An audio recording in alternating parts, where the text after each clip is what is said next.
여러분들은 이제까지 이제 어떻게 모짜리를 하는지 그리고 모내기까지를 처음 하셨고, 이번에 이제 보시다시피 이제 모가 지금 뿌리를 내리고 가지치기 시에 몸을 키우고 이제 가지를 치는 그런 시기인데 좀 뭐 하고 다르게 잘하고 있죠. 그래서 이제 김매기는 우리가 지난번에 이제 이게 논이면 모를 심었잖아요.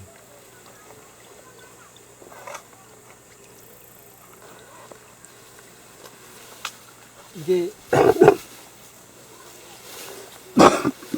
40cm로 심었지. 그래서 지난번에 말씀드린 대로 40cm는 상당히 넓어요. 일반적인 기계화학 농업에서는 이 폭이 25밖에 안 돼. 옆에. 그래서 거의 배에 가깝게 넓게 심는 이유는 이 속에 들어가서 등내기를 하기 때문인데, 그래서 이게 뭐가 자라는 만큼 또 이 사이에서 다양한 풀들이 자라잖아요. 여기도 있고.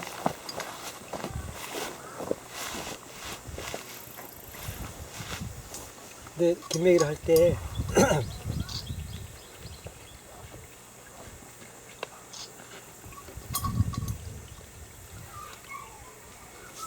지금 이게 좀 뭘 크겠어 그래요.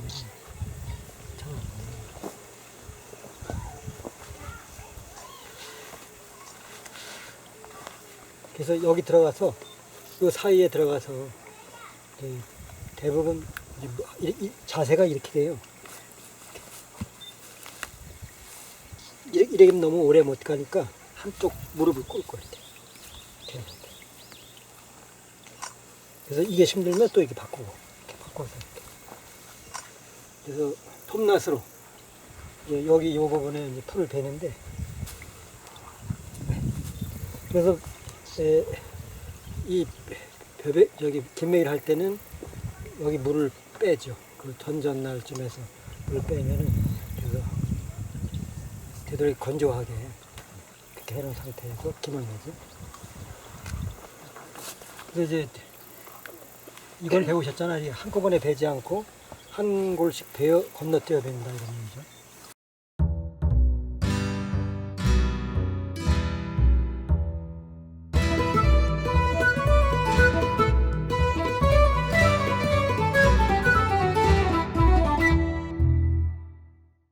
이거를 벤다고 할 경우 여기를 그 자르는 부위는 알잖아요. 알죠 다들. 어디를 잘라야 되는지. 생장점. 그래서 그 생장점 밑을 베어나가죠.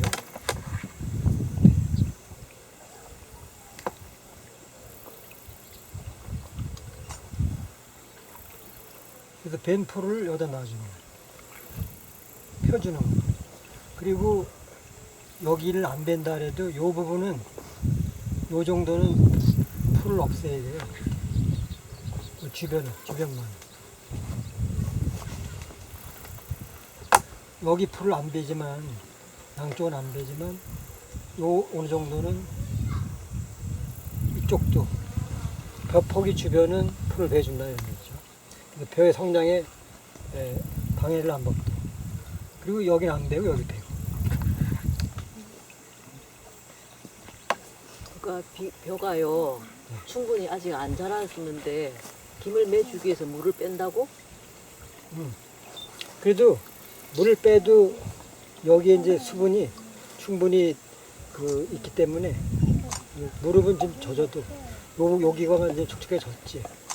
그래도 벼에 저장이 없고 벼가 늘 물이 차 있는 게 꼭 좋은 건 아니에요.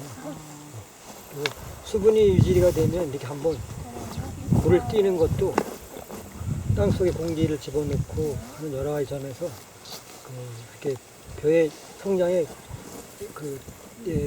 염려할 게 없다고 봐도 되는 거죠. 그러면 김을 다 메고 다시 물을 빼요? 그렇죠.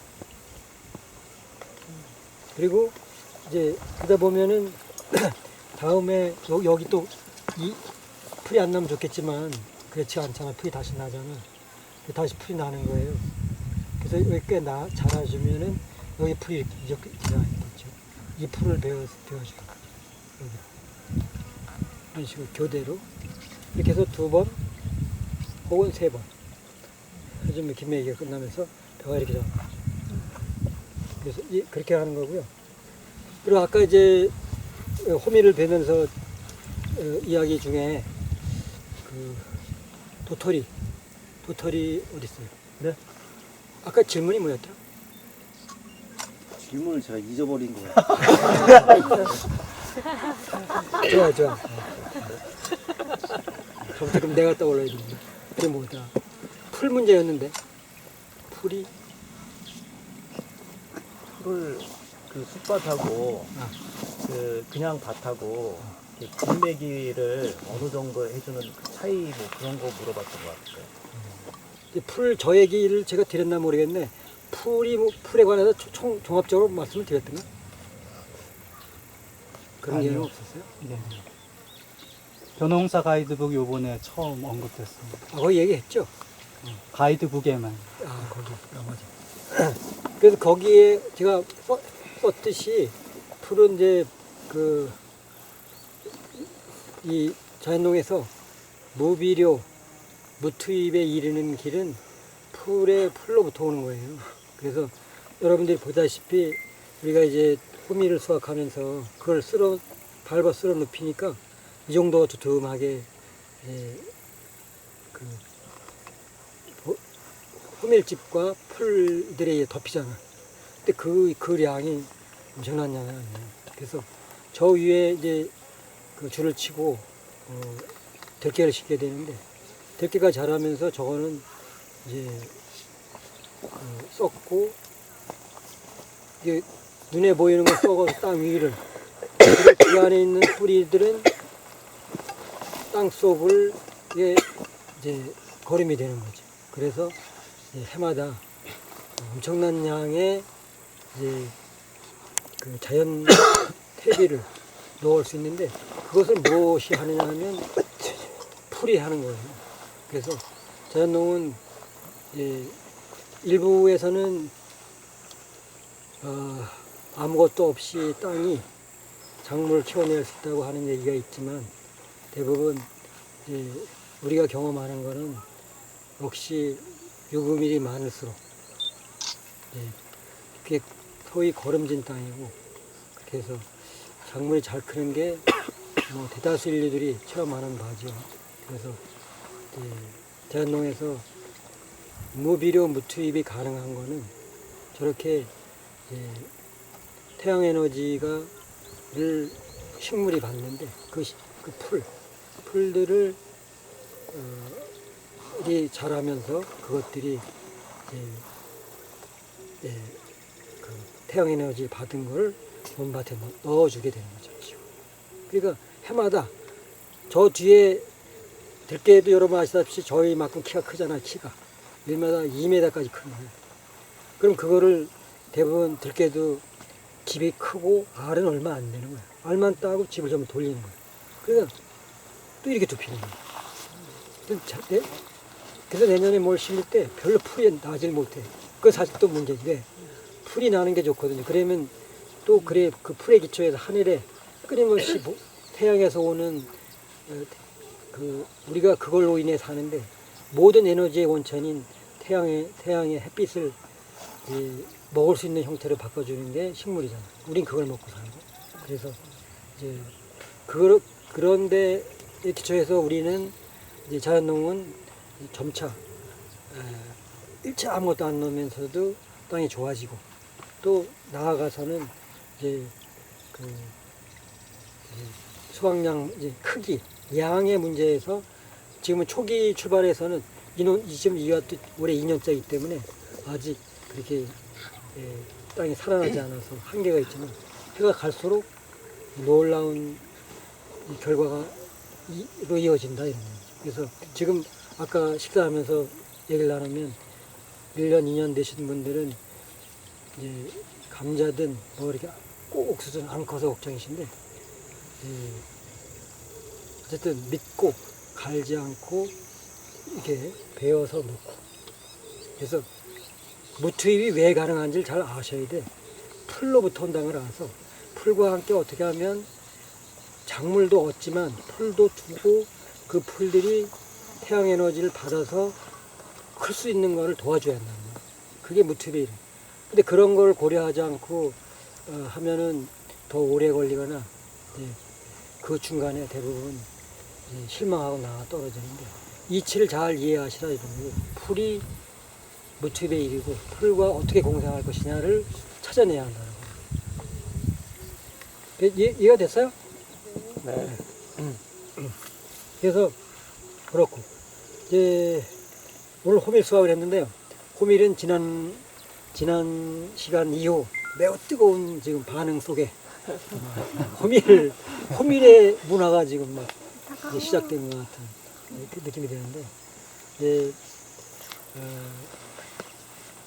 저 역시도 매우 이제 설렙니다.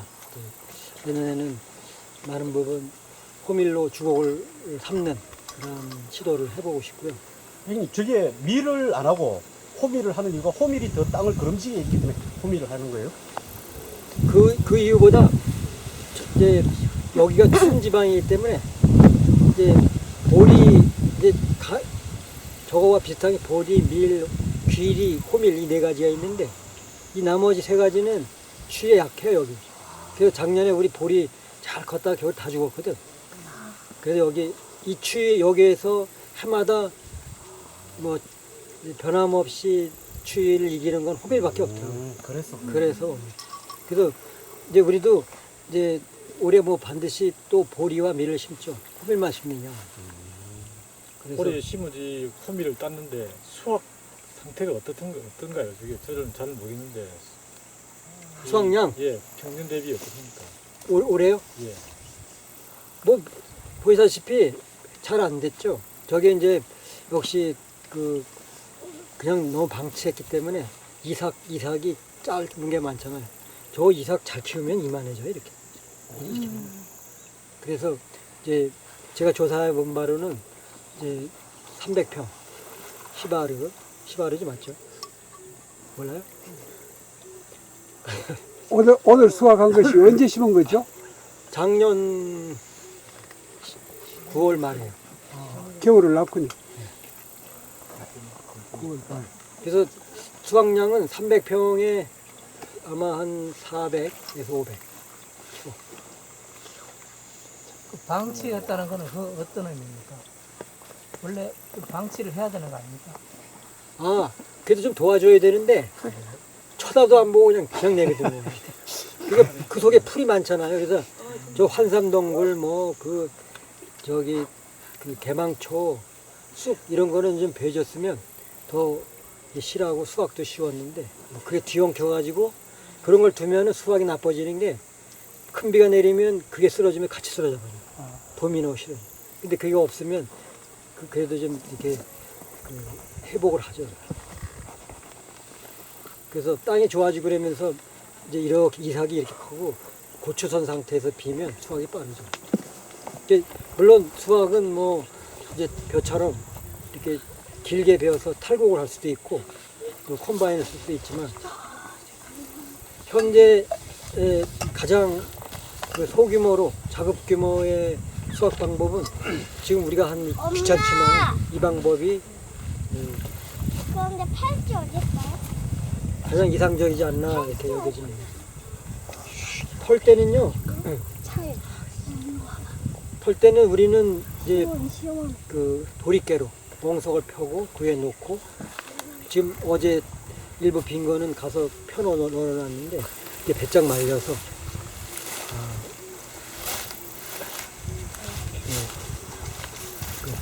멍석을 피우고 널어놓고 도리깨로 털어요. 그러면 아주 잘 빠져요. 물이다. 잘 건너가.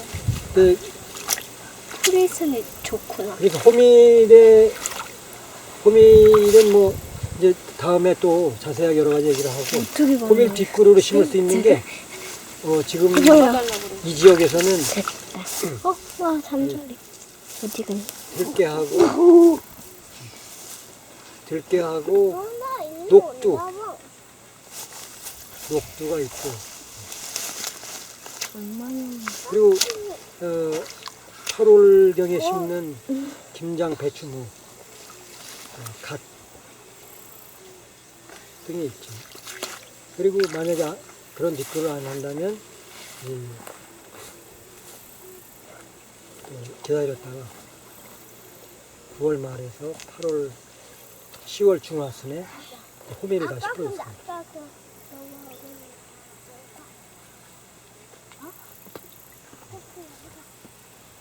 지금 들깨 심으면 언제 수확하나요? 10월달에 수확합니까? 네, 10월 중순경에. 그 다음에 호미를 심으실 거고요. 그래도 되죠. 근데 밭을 바꿔야 되는데, 예를 들면, 들깨하고 한다고 하면은, 들깨 위에다가 씨를 뿌려야죠. 그래도 호밀을, 들깨가 있는 상태 뿌려서, 요만큼 자랐을 때 그걸 밟고, 호밀을 수확하는 게 돼요. 호밀은 그게 장점이야. 뿌려놓으면 나니까.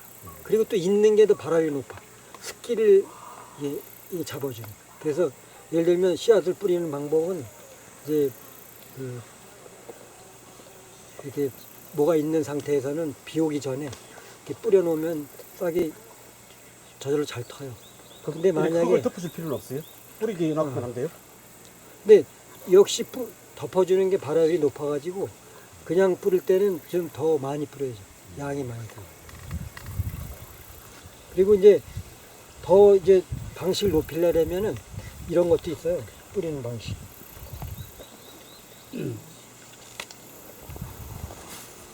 이제 이게 밭이라 할 때 들깨밭 같은 경우는 풀을 뿌리면 돼요. 풀을 뿌리고 수확을 하고 그에 덮어놓고 그러면 이제 저절로 나는데 여기 만약에 이 정도가 풀밭이다. 아주 꽤 큰.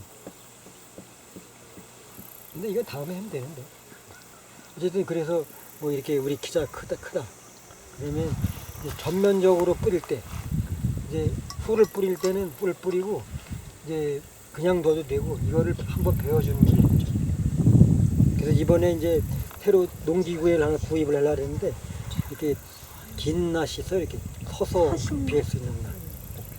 이거 왜 있잖아. 그거. 국내 누가 이제 개발해가지고 이제 그분한테 이제 부탁을 해서 그걸 구입하는데 그런 낫으로 풀을 이렇게 베어 놓으면 훨씬 또 도움이 되지. 그 정도. 근데 그러지 않고 또 이런 것도 있어요. 이렇게 뿌려놓고 위를 밟아서 쓰러뜨리는 것만 그런 길도 있고 아니면 이제 또 확실하게 하려면 이게 줄을 치고 여기를 줄뿌림을 하는 거예요. 여기다 막 씨앗을 뿌리고 이 정도 포기로 30cm 폭으로 뿌리고 그 부분만 아까 저희가 아는 삼각갱이로 김매기를 하는 거예요. 아주 정성껏 이렇게 밑 뿌리 끊는 거로 해주는 거죠. 그러면 풀도 그 베어주면서 동시에 이제 이 호밀씨가 땅에 묻히지.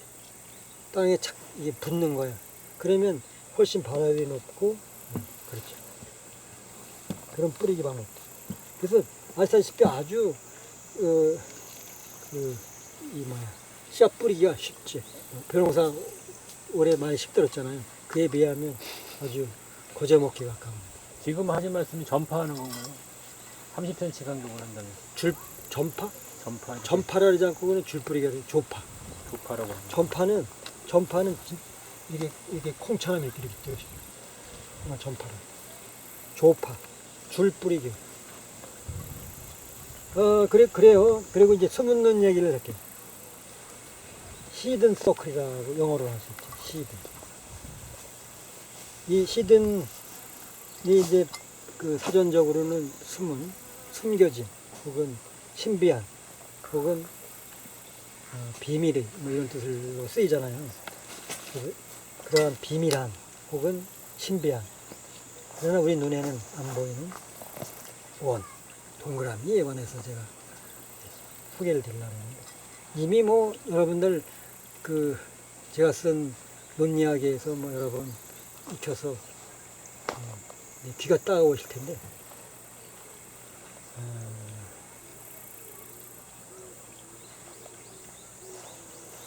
어디부터 얘기하면 좋을까?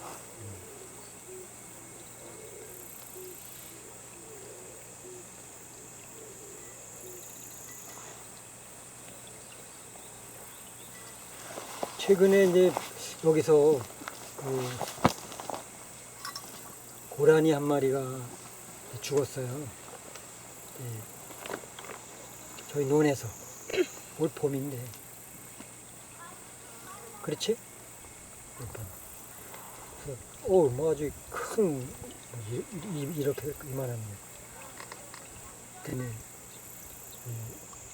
구멍 여기 막 나 있고 파리들이 많이 몰려왔어. 그 총에 맞아 죽은 거예요? 글쎄 이걸 모르겠어. 총이겠지 뭐. 이게 총상 그 부분인 것 같아. 그래서 이 여기 있는 나무 중에 하나의 밑을 파고 거기다 묻었는데, 그 파리가 그때는 뭐 이른 봄이기 때문에 이렇게 종류는 많지 않았는데 그래도 꽤 여러 종류의 파리들이 왔더라고요. 근데 그 파리가 사실은 그 덕분에 냄새나는 사체, 우리 먹을 수 없는 그걸 그게 먹는 거예요. 그렇게 해서 이제 눈에 별로 보기 좋지 않아요. 어쨌든 없어져야 할 것을 치우는 역할을 파리가 하더라고요. 그래서 물론 이제 땅 속에 들어가면 또 그 속에 땅 속의 작은 생물들이 그걸 해체를 할 텐데, 아마 지금 파보면 뼈가기가 없었을 거예요. 그와 같이 이제 우리 지구는 뭐냐면 먹는 것에 의해서 이러한 맑음, 어떤 건강함, 어떤 균형 이런 것들이 이루어지잖아요. 그래서 앞으로 자연농을 하실 때 숨은 눈을, 육안으로는 볼 수 없는 숨은 눈을 보는 눈을 개발하셔야 되는 거예요. 그래서 병충해를 보는 시각이 숨은 눈을 를 보는 눈을 갖게 되면 달라지죠. 그래서 지구는 아까 봤다시피 그 파리가 나와 똑같은 독생자임을 알게 되는 거예요. 예수만 독생자가 아니고 여러분 또한 독생자이고 파리 또한 독생자라는 것을. 만약에 그 독생자를 할 때 그를 낳은 그가 완니스라면 그렇다는 얘기죠. 그래서 여러분이 육안에서 벗어나서 이 숨은 눈을 보게 되면 파리를 포함한 모든 벌레조차 그분의 사랑을 동일하게 받는 독생자임을 인정할 수밖에 없다는 거죠. 그러면서 함께 사는 길을 찾아야 되고, 그리고 지구 내에 공원도로 보면 벌레는 없어서는 안 되는 존재고, 바퀴벌레도요? 그렇죠. 그리고 인류는 없어도 조금도 문제가 없는, 부정할 수 있는 사람 얘기를 해봐. 근데 벌레, 여러분들 요즘 벌 없어져서 난리잖아요. 벌 없으면 다 아시잖아, 왜 그랬는지. 그래서 이제 인류가, 여러분들은 그동안 이제 세뇌를 하도 당해가지고 중뿔 나는 동물인 줄 아는데 정말 골치 아픈, 뭔가 착각도 좀 한 분수인 그러한 동물에 불과하지 않다는 것을 알게 되는 게 이와 같이 인류의 바깥에서 인류를 볼 때, 지구를 볼 때 인정할 수밖에 없는 세계라 이런 거예요. 그래서 이제 지금의 인류 이 모든 농업도 이제 그런 점에서 나만 생각하는 바심을 부끄럽게 밥을 먹고 있다는 거예요. 새끼를. 근데 인류가 그렇지 않은 사람이 놀랍게도 한 사람도 없다는 거예요. 근데 이제 그런 것에 자각 위해서 새로운 것들이 필요하지 않느냐는 것들이 자연농에서 그 이야기하고 실천하고 있는 세계라고 보여지죠. 그래서 당연히 여기서는 무농약은 말할 거 없는 거예요.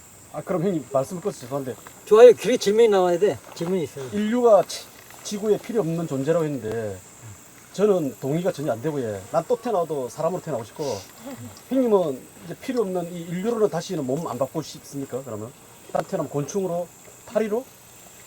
근데 그건 매 건방진 주문 같아. 왜냐하면 죽은 뒤에 뭐 어떻게 되는 걸 내가 어떻게 주문해. 뭐 그 완리스가 그분이 하시는 대로 뭐 파리가 되게 좋고 그리고 불교 단에는 이제 불교에 관해서 매우 이제 그 바탕이 이제 불교에 있는 거로 아는데 나는 불교가 얘기하는 그러한 존재의 차등을 하는 그런 거를 매우 잘못된 견해라고 여기지. 그래서 아귀가 있고 그 위에 인간계가 있고 그 위에 천상계가 있다는 식의 아니 아귀가 있고 동물이 있고 인간이 있고 천상이 있다는 그러한 그렇게는 저는 안 배운 것 같고요. 다만 인간의 몸을 받는 거는 엄청나게 어려운 확률이 있고 그렇기 때문에 인간 몸을 받은 거에 대해서 되게 고마워해야 된다라고 그렇게 가르침을 받았죠. 근데 저는 그거 보면 너무 한심해서 정말 말이 안 된다고 여겨지죠. 그래서 인류는 많은 부분의 그 견해를 인류라는 우물 속에서만 가능한 얘기를 하고 있는 거예요. 그래서 이 위에 이 버드나무가 보면서 한심하게 여길 거예요. 그런 견해들이 많이 있어요. 저는 그렇게 봐요. 그래서 이제 인류는 이렇게 어떤 그 인류는 이 우물에서 벗어나서 세상을 보는 아니 그래도 지구를 보는 그래도 형님처럼 이렇게 자연을 공생하려고 전파하는 훌륭한 인류도 있잖아요. 그런데 내가 그렇다래도 파리만도 못하게 사는 거야. 알고 보면 지렁이만도 못하게 사는 거야. 아마 애써도 인류라는 건 제가 먹는 방식에 이게 뭐 얼마나 많은 파괴를 해요. 논밭이 있어요. 겨우 먹고 사. 그걸 어떻게 친환경으로 해볼 수 있는 정도인데 파리와 모기는 뭐 그걸 초월한 그런 걸 쓰는 거죠. 그래서 이렇게 생각해요. 저기 네 번째 왜 숨은 눈이라 그럽니까? 눈. 이 잘못 썼네. 네? 아니야. 숨은 눈이 아니야. 뭐예요? 선생님 대단히 중요한 지적을 계속 하시고. 네? 원.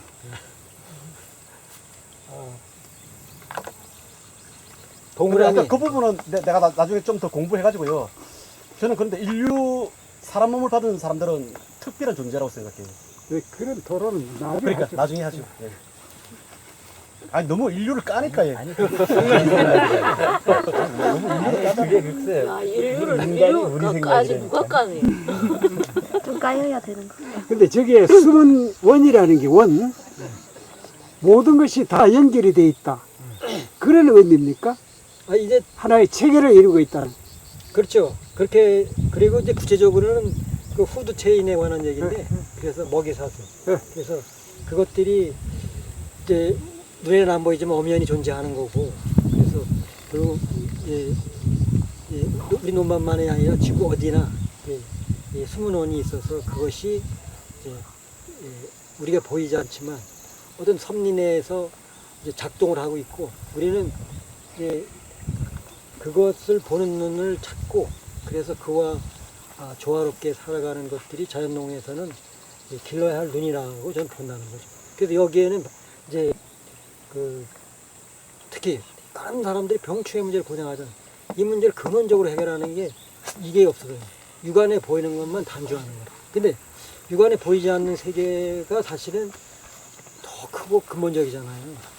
그러니까는 인류가 지금 그 농약의 세계가 얼마나 방대하고 깊어. 근데 그 속에 빠지면 이건 뭐 끝이 없는 거예요. 그 이렇게 서로 쟁투와 아니면 이막 이렇게 죽이고 죽이는 막 이런 세계의 인류 전체가 빠져요. 그게 농업에서 먹는 식품 오염이 전부 여기서 오는 거예요. 다른 게. 저희가 이제 양배추에 벌레가 많이 생겼거든요. 네. 잎 어떤 거는 먹을 잎이 하나도 남지 않을 만큼 다 갉아 먹었는데 그럼 아이들이 이 벌레를 과연 죽여야 할까 그걸 가지고 고민을 많이 했어요. 네. 그랬을 때 그러면 거기서 우리가 봐야 할 서클은 뭘까 이런 생각이 들더라고요. 던지면 뭐 다시 올 거고 또 쫓아내도 다른 밭으로 갈 거고 그럼 어떻게 해야 할까 그냥 먹도록 두면 되나. 뭐 여러 가지가 있죠. 그래서 저 같은 경우는 그 여러 가지 있는 방법을 설명드리면 일 방법은 양배추가 이제 하나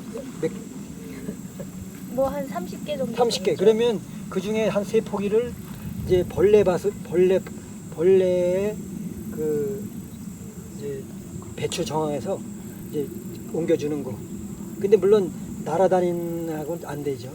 그래서 근데 만약에 이제 배추 신나비 애벌레 같은 거라면 옮겨주는 게 돼요. 저는 이거는 많이 써갖고 확실히 돼요. 다행히 이 친구들은 빠른 발을 갖고 있지 않기 때문에 놔주면 그것만 먹고 말아요. 그리고 싹 먹지도 못해. 그래서 이것도 김치를 담글 수가 있고 뭐 반찬을 할 수가 있고요. 그리고 두 번째는 역시 그게 이 수문원이 약해졌다는 걸 아시고 주변에 그걸 복원하는 큰 작업을 하실 필요가 있어요. 긴 눈에서는. 그래서 어떻게 하면 이제 먹이 사슬이 어디나 뭐 벌레가 있잖아. 그런데 그게 적정한 선에서 끝이는 것은 먹이 사슬의 영향이 덕분이거든요. 뭐 더 구체적으로 하면 천적들이 있기 때문인데 그렇게 해서 전체적으로 그 배추밭 혹은 양배추 주변에 수문원을 건강하게 만드는 작업을 배우고 탐구하고 해서 살아내는 거예요.